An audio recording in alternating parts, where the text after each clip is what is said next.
Assalamualaikum warahmatullahi wabarakatuh.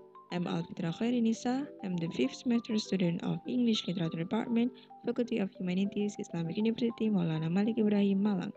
Today, I want to practice about gesture of body language. There are two parts here. First, I want to practice about some body languages. The second, I want to compare about some body languages in the three countries. Let's get started. The practice of 10 stylized gestures that are used by speakers of English. Number 1. The index finger of one hand points at someone and the hand is moved up and down 3 or 4 times with deliberate motion. This gesture means someone's annoyed feeling, or it can be translated into scolding gesture because the speaker's intention mostly to scold the person they talk with. Let's look at this example. Don't you dare to come back to my house.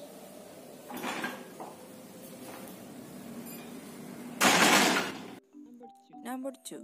The fist, with knuckles down, moves up and down in short movement, knocking on something or is knocking on wood. This gesture indicates that someone looks for attention. It is commonly used by a teacher when they found a crowded class with noisy students and she needed to shut them up. Number 3. Shoulders are moved upward and down again.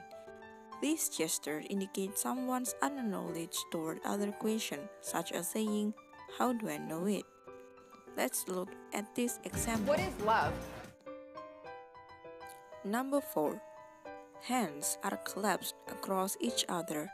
This gesture can be executed over one's head or shaking hands with oneself.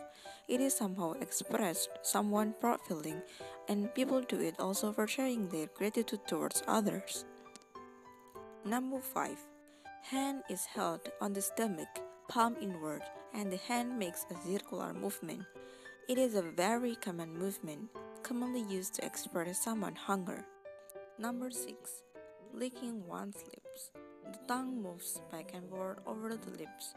This gesture indicates someone's huge desire at something. Mostly this case happens over the food craving, on when people trolling at the food.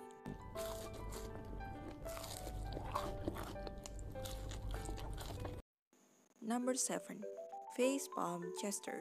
The palm of one hand is brought up and slapped smartly against the forehead. This means, "What an obviously stupid thing to do," or this is often aimed at yourself, as like, "I can't believe I just did that." Number 8. The hand, slightly cupped, is pulled across the forehead as if wiping something away. This gesture has a meaning such as expressing fortune or when we are successfully escaped from misfortune.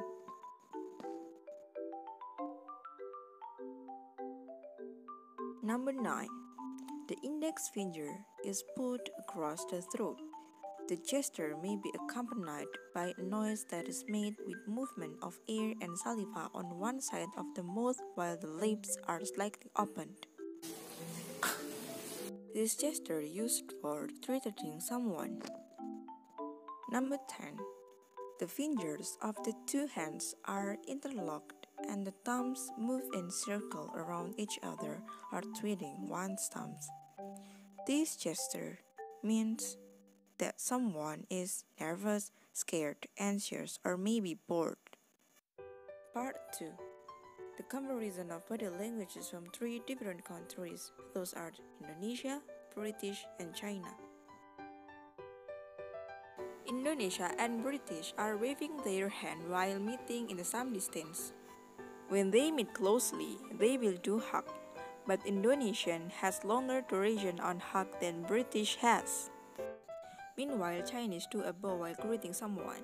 They do not do hug because Chinese do not perceive kinship. Those gestures used for both of greeting and farewell situation. Indonesia and British have the same gesture, both do moving the hand up and down repeatedly while raising the hand up. Meanwhile, the Chinese gesture is using palm facing down and the 4 fingers excluded the thumbs. They only moving up and down their fingers without any hand included movement. Those are the gesture for come here situation. Indonesia and British both do measuring someone or something's object by placing their hand over it and comparing with their self. Meanwhile, China does not use this kind of measurement.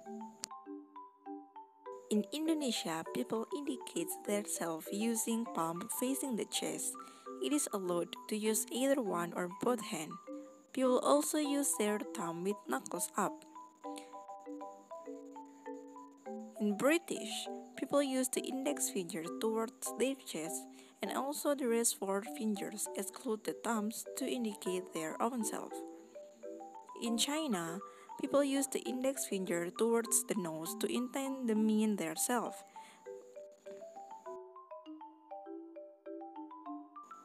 In Indonesia, people intend to mean agreement by using thumbs up with nodding their head.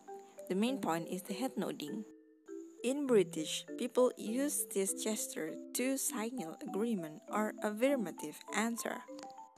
Meanwhile, in China, in the event that someone agrees with somebody else, they interlock their last fingers. This sign also signifies a commitment, agreement to last. In Indonesia, people signal a negative answer with shaking head. They sometimes use the palm shaking side to side to signal negative answer effortlessly. In British, people do head shaking but all supported with the palm going front of their chest, but they not shake their hand on it.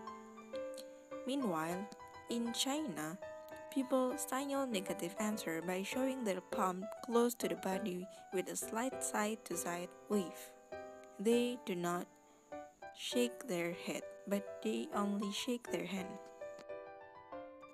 In Indonesia, indicating someone as crazy by locating the index finger in the up of the forehead and move it up and down slightly for a few times. In British, tapping your head has two very different meanings with slightly different gestures. If you touch your right temple with your right index finger and tap the side of your head 4 or 5 times, this means you are crazy. Chinese has no specific body language for this, but as I have seen in films, people start giving a strange sigh for someone that they think might be crazy. Finally, that's all I can say in the material of body language. Hope this video will give a lot of benefits. Thank you for watching. Wassalamualaikum warahmatullahi wabarakatuh.